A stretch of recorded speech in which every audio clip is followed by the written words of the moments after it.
Friends, welcome to the new episode of my channel. আমি সৌম্যজিৎ। এই মুহূর্তে আমি কথা বলবো উৎকর্ষ শর্মা, নানা পাটেকর, সিমরাত কর অভিনীত ছবি বনবাস নিয়ে। যে ছবিটা আমি বেশ কিছুক্ষণ আগে সিনেমা হল থেকে দেখে এলাম। তো এই সিনেমাটা কেমন লাগলো? এই সিনেমাটা আমার সত্যি কথা বলতে ব্যাপক লেগেছে। তবে এই সিনেমাটা অনিল শর্মা যে ধরনের ছবি করেছেন, তো সেই রকম ডিরেকশনের থেকে বাইরে বেরিয়ে একটা সিনেমা। তো এই সিনেমাটা একটা এক্সপেরিমেন্টাল সিনেমা। তো সিনেমাটা কেমন হলো, সিনেমাটা সেটা নিয়ে থাকবে এই ভিডিওর মধ্যে বিস্তারিতভাবে আলোচনা। সিনেমার গল্প যদি আমি একটুখানি করে বলতে চাই, গল্পটা যেটা ট্রেলারে দেখানো হয়েছে একদম সেটাই। এখানে নানা পাটেকরের ক্যারেক্টার, তার ওয়াইফ মারা যাওয়ার পর তার ছেলেমেয়েরা তাকে বেনারসে এসে ছেড়ে দিচ্ছে।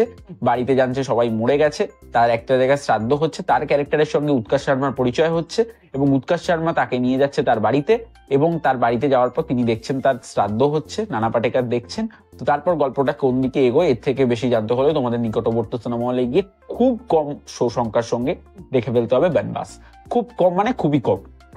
তো এই সিনেমার পজিটিভ দিক, নেগেটিভ দিক, আমার জন্য এই ছবির বেশ অনেকগুলো পজিটিভ দিক আছে এবং খুব অল্প সংখ্যক নেগেটিভ দিক আছে। এখানে নানা পাটেকর, উৎকর্ষ শর্মা এবং সিমরাত কর, এদের যে তিনজনের যে বন্ডিং বা তিনজনের যে কানেকশন, সেটা ভীষণ ভালোভাবে দেখিয়েছে সিনেমার মধ্যে।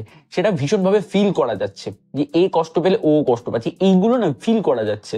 এবং সেকেন্ড হচ্ছে উৎকর্ষ শর্মা এবং নানা পাটেকর, এদের এই দুজনকে না অনিল শর্মা ব্যাপকভাবে প্রেজেন্ট করেছে। এদের এই দুজন যখন স্ক্রিনে আসছে, এদের অ্যাক্টিং লেভেল ব্যাপক। অনিল শর্মার ছেলে যে উৎকর্ষ শর্মা, তার কাজ আগে আমরা দেখেছি গাদার 2 বা তার আগে আমরা জিনিয়াস দেখেছি। তবে জিনিয়াসের ক্ষেত্রে তার অ্যাক্টিং আমার সত্যি কথা বলতে ভালো লাগেনি। গাদার 2 এর ক্ষেত্রে তার অ্যাক্টিং অনেক বেটার ছিল এবং এই ছবিটার ক্ষেত্রে তো সেটা আরো বেটার হয়েছে। উৎকর্ষ শর্মা কিন্তু তাকে যদি ভালো করে ঘষা মাজা করা হয়, সে কিন্তু একদম ভালো অ্যাক্টর হতে পারবে।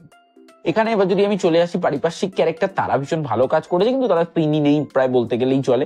তবে তাদের যে লাস্টের যে ইমোশনাল পোর্শনটা, সেইটুকু পোর্শনে তারা ফাটিয়ে দিয়েছে। এবার যদি আমি চলে আসি এই সিনেমার গানগুলো সত্যি খুব সুন্দর, গানগুলো ভীষণ ফিলেবল, গানগুলো খুব সুন্দর। সিনেমার ডিরেকশন বা যে লোকেশনে সে শুট করা, মানে এইটার অনেকটা অংশই বেনারসে শুট করা হয়েছে, বাট বেনারসের যে লোকেশনস গুলো সেগুলো ভীষণ ভালো। এবং সিনেমাটোগ্রাফির কাজ বা সিনেমাটার কোরিওটোগ্রাফির কাজ, তাদের কাজ খুব ভালো। এবার যদি চলে আসি আমি সিনেমাটার নেগেটিভ পয়েন্টে, সিনেমার নেগেটিভ পয়েন্ট হচ্ছে যে এই সিনেমাটা যখন 2 ঘন্টা 40 মিনিটের ছবি, এত বড় ছবি, খুব ধীর গতিতে এগোচ্ছে সিনেমাটা, খুবই ধীর গতিতে এগোচ্ছে। মনে হচ্ছে ভাই একটু ফোন দেখি, খুব ধীর গতিতে এগোচ্ছে সিনেমাটা। তাই জন্য এই সিনেমাটার ক্ষেত্রে ডাউনফল বা এই সিনেমাটা ফ্লপ হওয়ার এটা কিন্তু একটা কারণ থাকতে পারে, কারণ সিনেমাটা ভীষণ স্লো মোশনে এগোচ্ছে। এবার যদি আমি চলে আসি সিনেমার আরেকটি নেগেটিভ পয়েন্ট কি, এখানে সিমরাত করের যে ক্যারেক্টার, তার বন্ডিং খুব ভালো, কিন্তু সে যখন রোম্যান্স পোর্শন ছাড়া সে কিন্তু ইমোশনাল পোর্শনে ভালো কাজ করতে পারছে না। তার এইটা একটু চেঞ্জ করা উচিত। তো আই থিঙ্ক তার নেক্সট ছবিতে সেটা বেটার হবে। অবভিয়াসলি সে 2টো প্রজেক্ট করেছে, 2টো প্রজেক্টই আমার ভীষণ ভালো লেগেছে, নেক্সট প্রজেক্টটি বেটার হবে। তো এই ছিল আজকের বনবাসের রিভিউ। তো এই সিনেমাটার আমার ক্ষেত্রে খুব ডিসেন্ট একটা ছবি লেগেছে, 3.5 আউট অফ 5।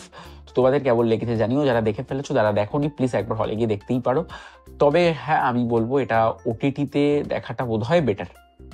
তো যাদের দেখার ইচ্ছে হলে চলে যেতে পারো। তবে এই ছিল আজকের আপডেটস তোমাদের, বা এই ছিল আজকের মুভি রিভিউ। তোমাদের কেমন লেগেছে জানিও। আর ভিডিওটি ভালো থেকে একটা লাইক করো, কমেন্ট করো, জানিয়ে কেমন লাগলো শেয়ার করো। চ্যানেল যদি নতুন থাকো সাবস্ক্রাইব করো, বেল আইকনটি ক্লিক করো। কেমন দেখা হচ্ছে নেক্সট ভিডিও, ততক্ষণ সবাই ভালো থেকো।